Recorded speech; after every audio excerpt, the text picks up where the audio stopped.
no excuse for me to complain about the weather because I just arrived from the UK where it was freaking raining and cold, so this is the best thing a girl could wish for, and it's amazing and I love it, and you can sunbathe and it's so hot and like I'm sweating as well, which is great. But my glasses almost just fell. I wanted to film a favorites video for you guys today, and this is gonna be my last video at home this month.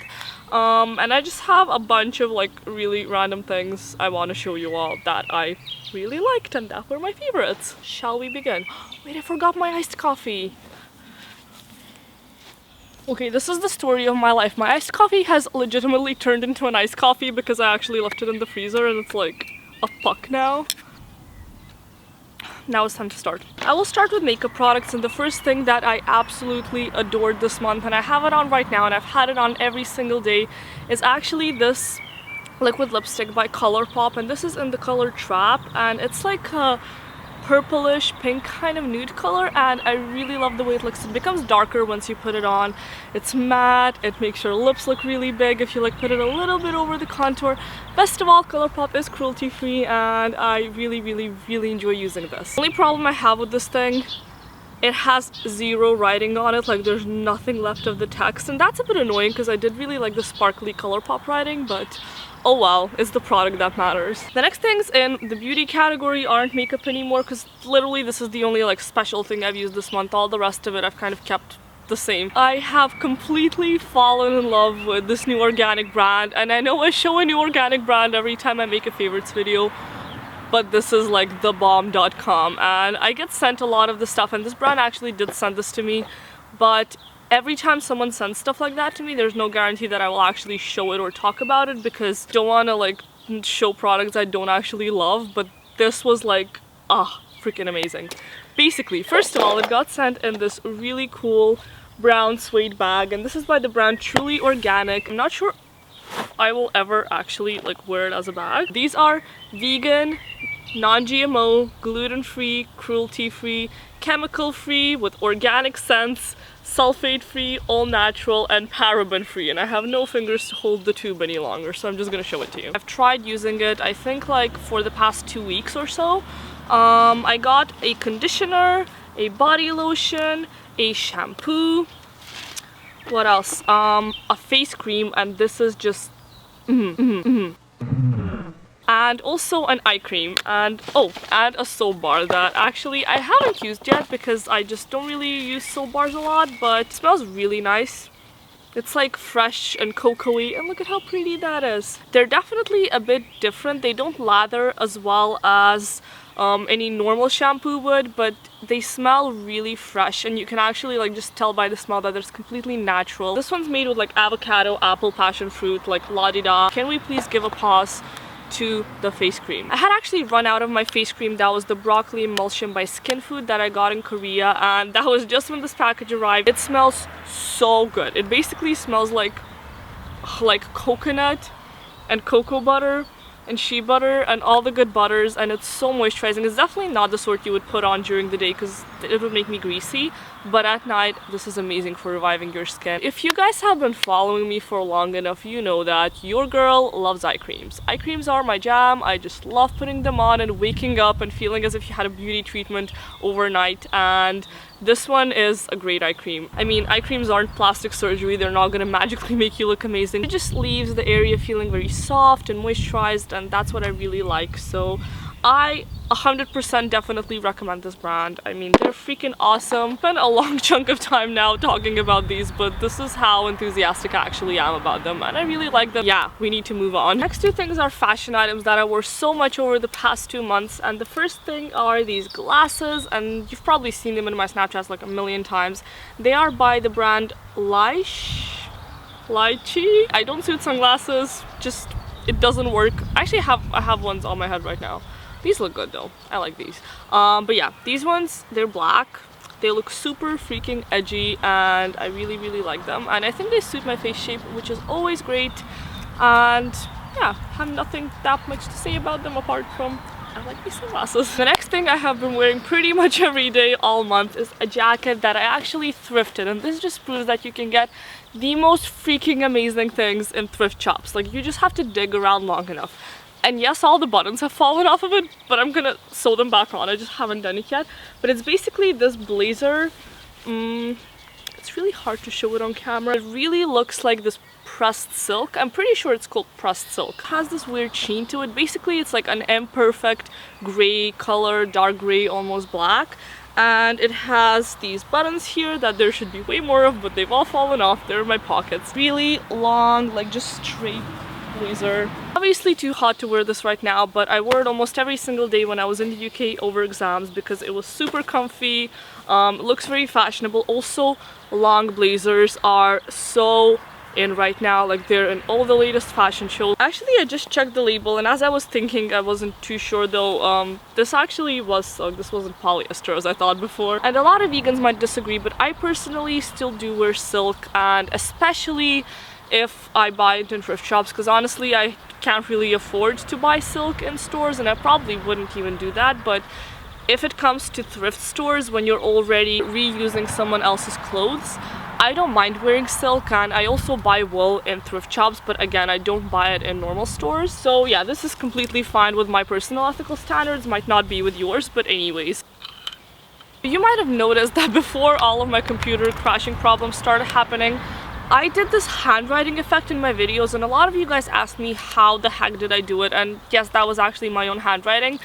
Basically, I have this little tool that is called the Bamboo Fun tablet, and I'm not even sure they sell this particular one anymore, but there used to be a time when B, surprise surprise, used to draw anime. Yes, let that sink in. And back in the day, I actually bought a pen tablet for my laptop to draw on my computer, to draw anime characters. I actually lost the pen for it a while back, and then I just stopped using it completely. It was in my shelf for like 2-3 years or something. And now I recovered it and was like, hey, I could use that in videos, and it's been amazing. And I use Motion, which is an app that's an addition to Final Cut Pro. It's kind of complicated, but it's not that hard to get a hang of.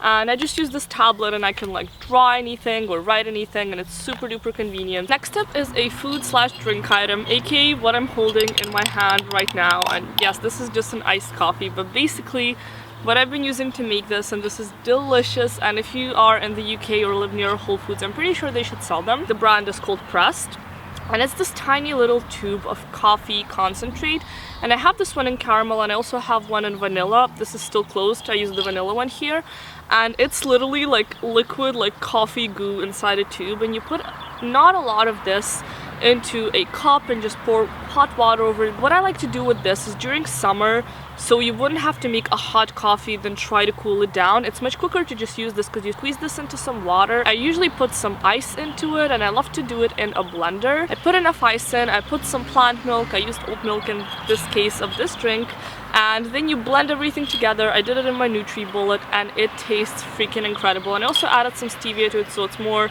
like a coffee shop, like sweet type of coffee drink, and it is if you're a coffee addict like I am, you're so gonna enjoy it. It's gonna make your life much easier. This is awesome. It's like purse size. You can like fit it into anything. I completely forgot to say the best part about it. It cost 70p, and you get 16 cups of coffee out of this. I feel like I'm really caffeinated and like overly excited in this video. Moving on. A book that I have been reading recently, and I've actually read half of it so far, and this is George Friedman's The Next 100 Years, A Forecast for the 21st Century. I think this book was let out in, pretty sure it was like 2008, so some of the things in it are a bit skewed, and a bit like, knowing the political situation at the moment, of course it couldn't predict as much, but in general terms this is a book that focuses mostly on geopolitics and the like geopolitical location of various countries, and it basically predicts what is going to happen in the world over the next 100 years, so the whole of the 21st century. And it is so interesting, especially for me as an international relations student, to understand some of the processes we have going on right now from this geopolitical perspective. Like, for example, it talks a lot about the US and its hegemony, and the fact that all of that is based on it having complete access to both oceans, the Atlantic and the Pacific. What that basically means that it is in the position to be able to build its navy really strong and export to both sides and kind of rule over both sides. Also, the fact that it's kind of so secluded from everything makes it a really extraordinary power, because everything you would imagine, like every other country, like for example the Soviet Union that used to be then, now it's like Russia or Europe, they all have borders and they're somehow trapped within a continent, and the US is kind of standing on its own, which makes it a lot easier for it to make these links of trade and economics with the entire planet. What I already knew, but that this book highlighted, was the fact that the US has no interest for war, but its interests lie in destabilizing everyone who would make it at risk for the US being the only global like superpower. It's really interesting how these tiny little almost unrelated things make this huge chain of the US being the hegemon and trying to just like move everything around, and it's a bit scary as well. But the book doesn't only talk about that, it talks about the Caucasus and Russia's expansion and its zones of influence, and also about Africa, about the Middle East, about how all of that is going to happen. It is a very, very good read for anyone who's interested in politics or just wants to know how the world works a bit more, and it helped me a lot, and I'm really excited to finish the book because I'm obviously only halfway. I think the only other thing I haven't talked about so far is music. Again, I only ever pretty much listen to music on my SoundCloud account. Do I have any particular favorites? I have been loving this remix of Hey Ya by Sweater Beats.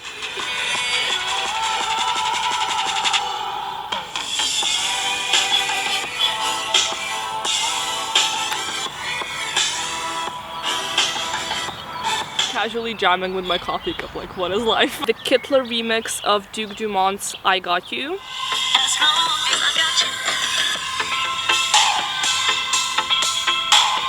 This just sounds like summer.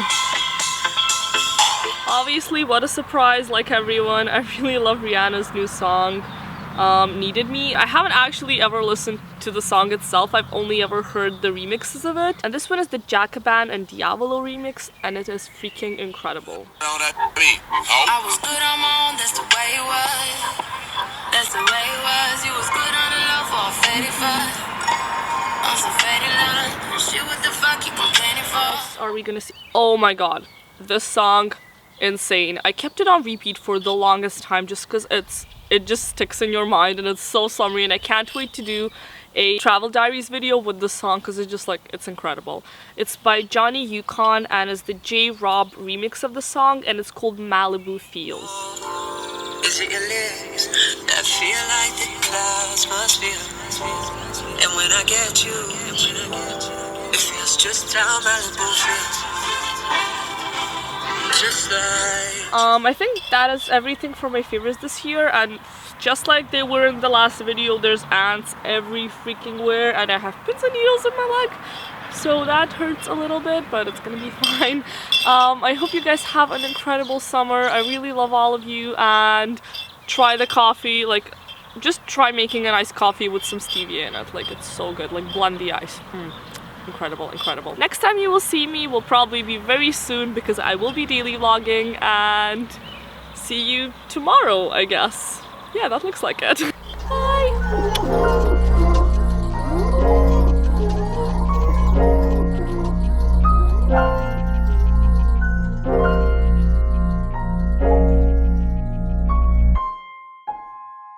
Just like I've been riding around the city with no windows, yeah. I've been thinking about you lately.